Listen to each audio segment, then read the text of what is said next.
नमस्कार। YouTube channel के Sunday classes में मैं मुकेश सर उपस्थित हूं। मराठा साम्राज्य के तीसरे पार्ट में पहला पार्ट हम लोगों ने देख लिया था, जिसमें शिवाजी का व्यक्तित्व एवं उनका शासनकाल, राजाभिषेक से लेकर 1680 में उनकी मृत्यु होती है तब तक देखा था। दूसरी कड़ी में हम लोगों ने देखा था छत्रपति, यानी शिवाजी, छत्रपति शिवाजी के बाद में उनके दो पुत्र राजा राम और संभाजी के बीच में संघर्ष। फिर संभाजी का 1680 से 1689 के बीच में शासनकाल। संभाजी की मृत्यु दंड के बाद में राजा राम, जो उनके छोटे पुत्र हैं, वह 1700 ईस्वी तक सत्ता संभालते हैं। फिर 1700 से लेकर के 1707 तक राजा राम का जो बेटा है, पुत्र शिवाजी द्वितीय को लेकर के सत्ता चलाती है ताराबाई के द्वारा।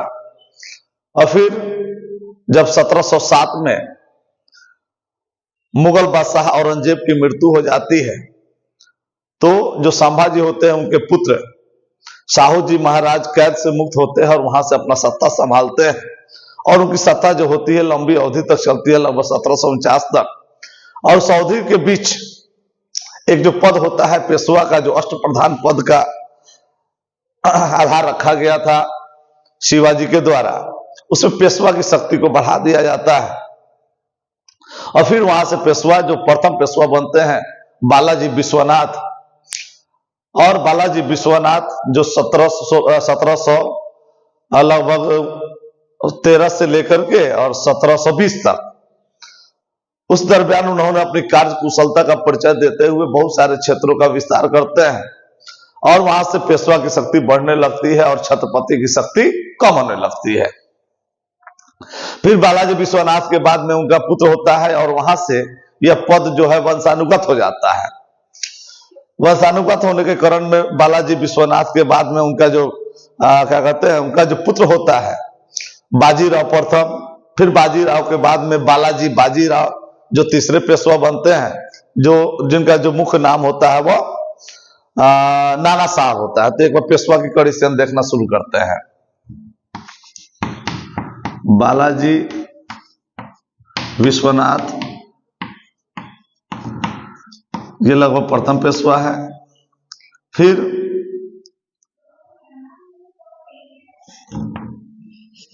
बाजीराव,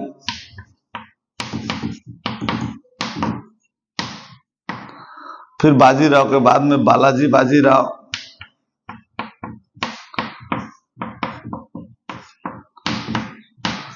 ये स्टार्टिंग के 3 प्रमुख होते हैं, यानी बालाजी, फिर बाजीराव, फिर बाजीराव बालाजी या बालाजी बाजीराव। और ये जो बाजीराव प्रथम है, यही बाजीराव प्रथम जो बुलदेलखंड के राजा है छत्रसाल, उनके यहाँ जाते हैं, जिनसे संघर्ष हुई रहती है। और वहां की नर्तकी मस्तानी से इनको प्रेम हो जाता है।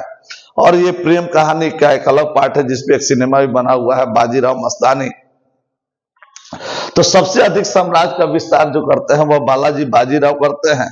यह अफगान से लेकर के सिंध तक, और यहां तक कि अलीवर्दी खां जो बंगाल का शासक था उस समय,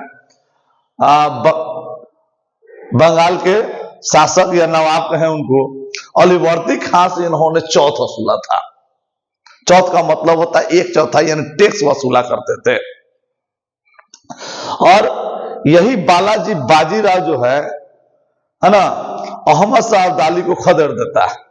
अहमद शाह अब्दाली जो बीजापुर के शासक हैं, बीजापुर के शासक हैं अहमद शाह अब्दाली,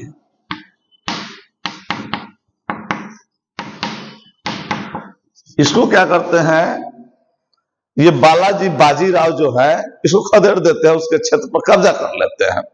लेकिन हाँ, एक चीज और बता दूं, यही जो अहमद शाह अब्दाली है, इसको हरा करके पुर्तगालियों ने इनसे गोवा छीना था, है ना। गोवा पे कब्जा जो है पुर्तगालियों का जो हुआ था, यह अहमद शाह अब्दाली से ही छीना गया था।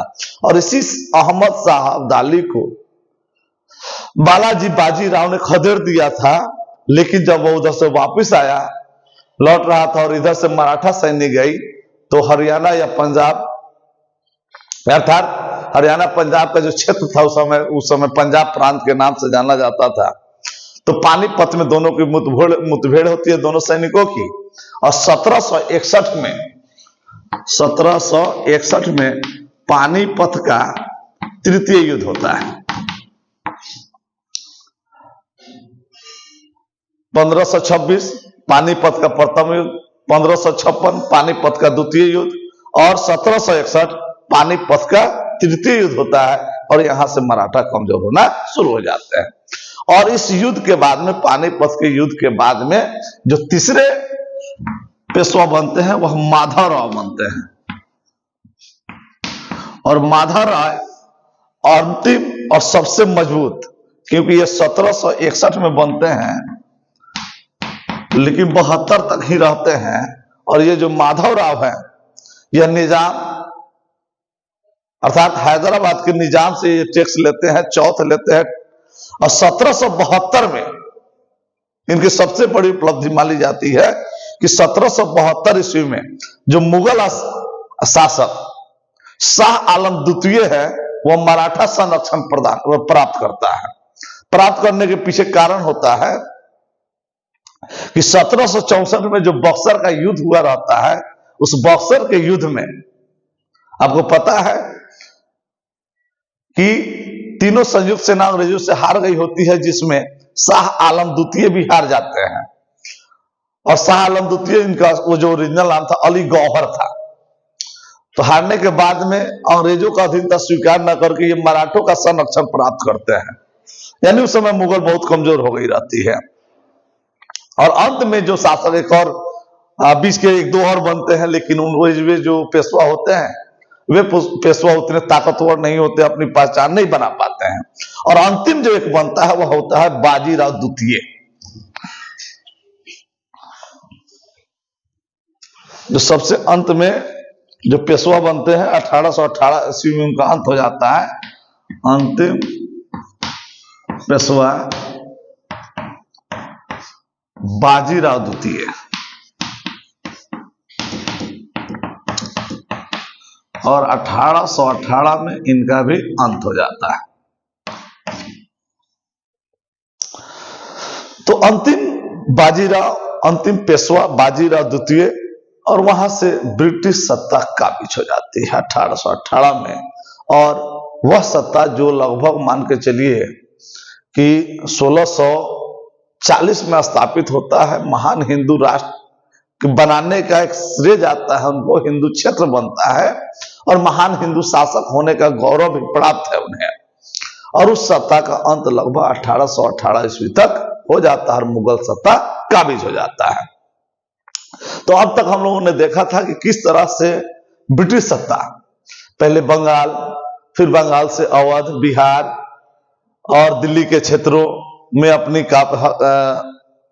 हस्तक्षेप है या यूं कहे कि किसी तरह से घुसपैठ अपनी उपस्थिति दर्ज कराते हैं। फिर वहां से मैसूर, कर्नाटक, यानी मैसूर साम्राज्य हमने देखा, हैदर अली, टीपू सुल्तान का, फिर कर्नाटक का युद्ध, उसके बाद में मराठा यानी महाराष्ट्र के क्षेत्रों में भी उसकी उपस्थिति हो जाती है। नहीं पूर्ण रूप से सत्ता में, या तो आंशिक रूप से या पूर्ण रूप से कहीं ना कहीं इनका आधिपत्य हो जाता है। और उधर मुंबई इनको दहेज नहीं मिला हुआ है। तो लगभग मराठा साम्राज्य भी ब्रिटिश के कब्जे में हो जाता है। इस बीच में कई युद्ध भी होते हैं अंग्रेजों और मराठों के बीच में, जिसको हम लोग आंग्ल मराठा युद्ध के नाम से जानते हैं। तो इस आंग्ल मराठा युद्ध को भी एक कड़ी में हम देख लेते हैं। 3 युद्ध होते हैं। एक होता है 1775 से 1782, जिसको प्रथम आंग्ल मराठा युद्ध कहते हैं। आंग्ल मराठा युद्ध। और यह युद्ध लगभग चलता है 7 साल तक, 1775 से लेकर के 1782 ईस्वी तक। और फिर कुछ दिन बाद में, यानी अभी समय ठीक से बीता नहीं, यानी 20 वर्ष के बाद में लगभग 1700 की जगह अब 1800 आ जाइए अब 20 जोड़ दीजिए और 21, लगभग 20-21 साल के बाद में 1803 से लेकर के और 1805 के बीच में यानी द्वितीय हुआ था, द्वितीय मराठा युद्ध हुआ, और एक और युद्ध हुआ जो 1817-18 में हुआ था, और यह निर्णायक युद्ध था 1817-1818। यह तृतीय एवं इसको निर्णायक कहा जाता है।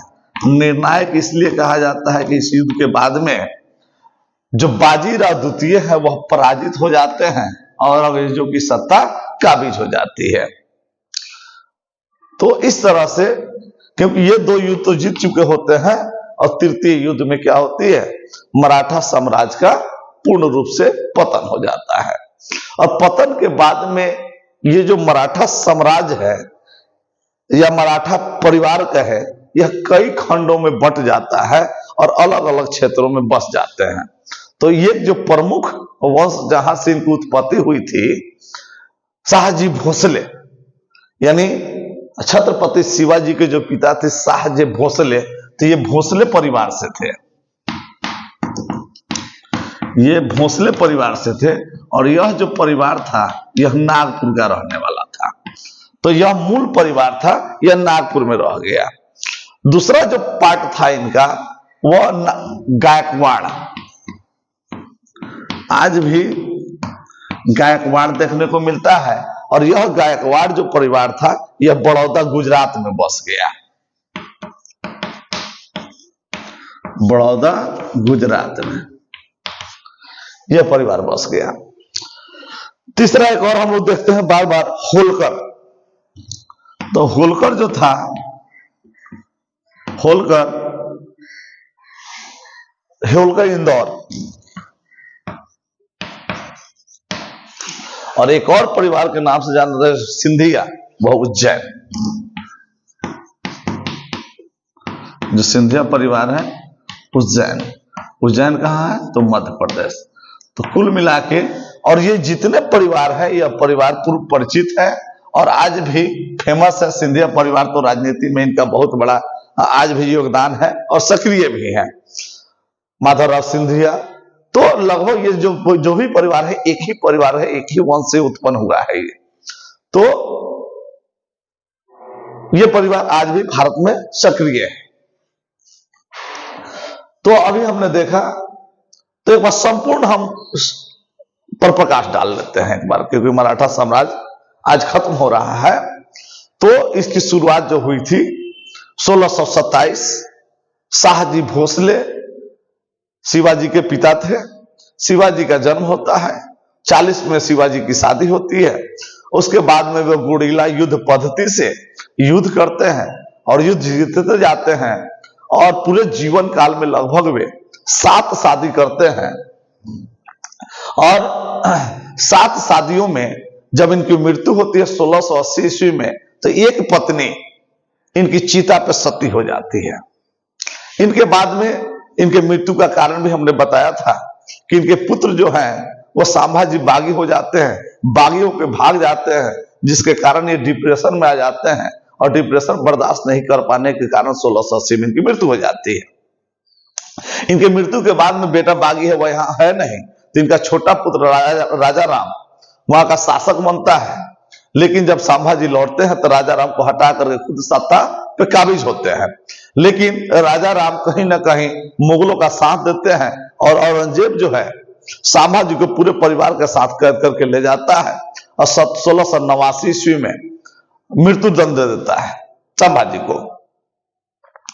उसके बाद में राजा राम फिर से शासक बनते हैं और 1700 ईस्वी तक शासक रहते हैं।